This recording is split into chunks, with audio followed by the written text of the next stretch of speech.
कुंभ का आयोजन सदियों से होता आया है। हमारे पौराणिक और हमारे इतिहास के दस्तावेज ये बताते हैं कि समय समय पे जो भी सरकारें रही होंगी, जिसका भी राज रहा होगा अध्यक्ष महोदय, उसने महाकुंभ या इस तरह के कुंभ का आयोजन किया है। एक तरफ तो वो कि जो 144 साल बाद महाकुंभ होने जा रहा है, उसका इतना प्रचार किया, और मैंने तो कई टीवी इंटरव्यूज में, कई समाचार चैनलों पर ये बात सुनने में आई और सुनते रहे हम लोग कि सरकार ने 100 करोड़ लोगों के आने का इंतजाम किया है। और अगर 100 करोड़, अध्यक्ष महोदय, अगर ये बात गलत है तो मैं रिजाइन आपको देना चाहता हूं। अगर अध्यक्ष महोदय, ये माननीय सदस्य लोग अगर ये नहीं सुन पा रहे हैं तो मैं इनको एक एक को, आप नहीं गए स्नान करने, आप स्नान करने नहीं गए, इसीलिए इस तरह की भाषा का इस्तेमाल कर रहे हैं। अध्यक्ष महोदय, ये कहा गया कि 144 वर्ष के बाद ये हो रहा है। जहां तक मेरी समझ और जानकारी कहती है, जो एस्ट्रोनॉमी और एस्ट्रो चीजों को समझते होंगे वो ये स्वीकार करते होंगे जो भी कुंभ होता होगा वो 144 वर्ष के बाद ही होता होगा। लेकिन ये कहा गया कि नक्षत्र ऐसे हैं, तो मैं अध्यक्ष महोदय सरकार से कहना चाहता हूं कि सतयुग से लेकर के कलयुग तक ये सनातन परंपरा रही है कि संत महात्मा साधु समाज मुहूर्त के हिसाब से शाही स्नान करते हैं, उसमें नक्षत्रों के हिसाब से जो सहयोग बनता है वही शाही स्नान का मुहूर्त होता है। लेकिन भाजपा के राज में ये सनातन परंपरा टूट गई। पहले सरकार ने संत समाज को शाही स्नान रद्द करने का आदेश दिया, जिससे अनादिकाल की सनातन परंपरा टूटी। और फिर जब देश भर ने ये बात उठी, देश भर में ये बात उठी, तो उन्होंने हादसे को छिपाकर फिर से आदेश दिया कि अखाड़े शाही स्नान करने जाएं। इससे सरकार ने पावन मुहूर्त के स्थान पर अपने मनमाने समय पर स्नान कराने का आदेश दिया। बात उस दिन या तिथि की नहीं होती है, बल्कि निश्चित मुहूर्त काल की होती है।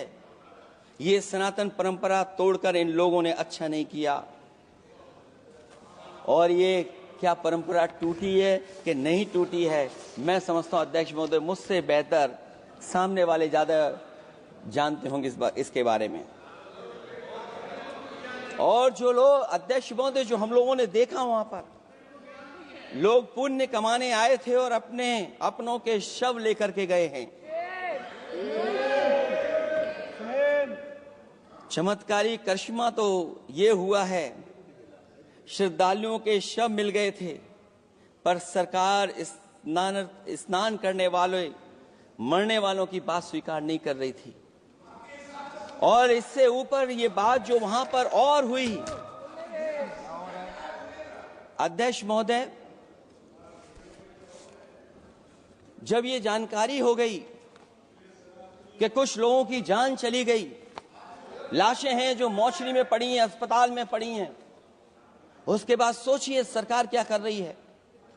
अपने सरकारी हेलीकॉप्टर में फूल भर करके फूलों को डालने का काम किया। सोचिए ये हमारी कहां की सनातनी परंपरा है। मैं जानना चाहूंगा सदन के माध्यम से हमारे माननीय सदस्य बताएं कि जहां लाशें पड़ी रही हों, न जाने कितनी चप्पलें पड़ी थीं, न जाने कितनी चप्पलें पड़ी थीं, न जाने कितने कपड़े पड़े थे, महिलाओं की साड़ियां थी, कपड़े थे,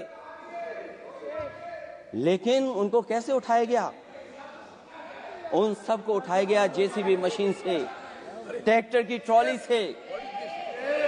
उनसे उठा करके कहां फेंका कोई नहीं जानता, लेकिन जब उनको लगा कि वहां से बदबू आ रही है तो यही सरकार के लोग छिपाने लगे हैं।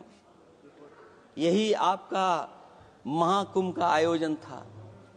और हर बात को छिपाने के लिए न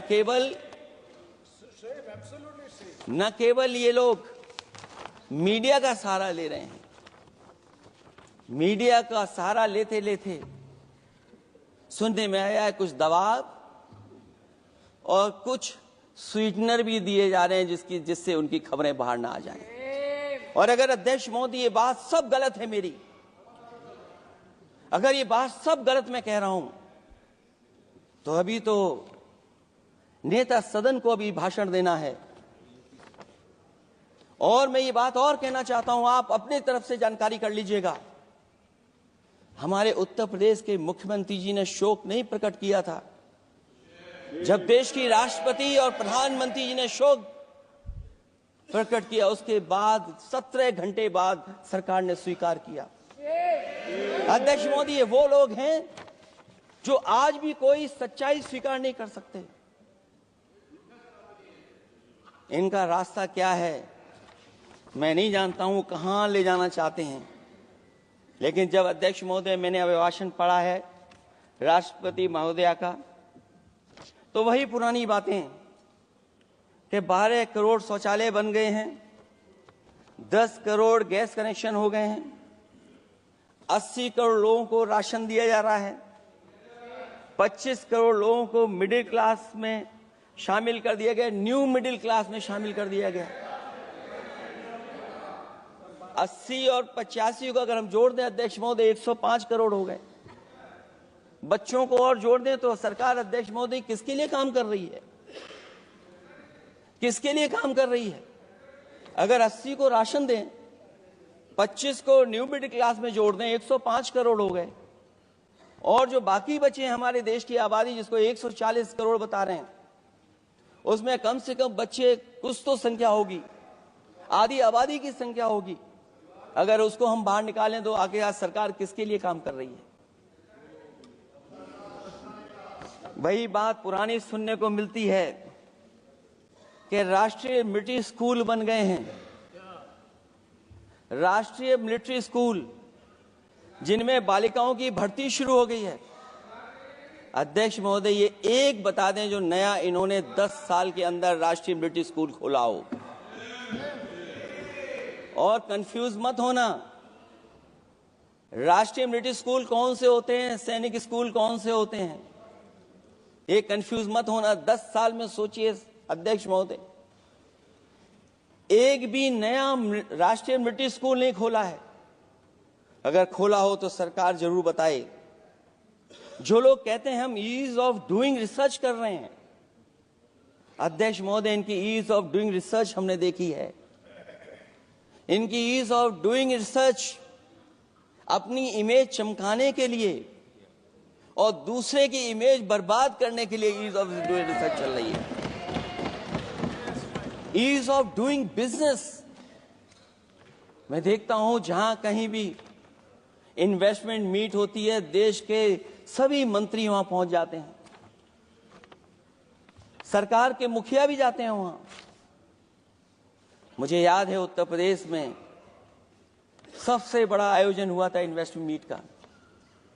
न केवल इन्वेस्टमेंट मीट इन्वेस्टर्स को बुलाया गया था, बल्कि डिफेंस एक्सपो के भी कार्यक्रम कई हुए थे।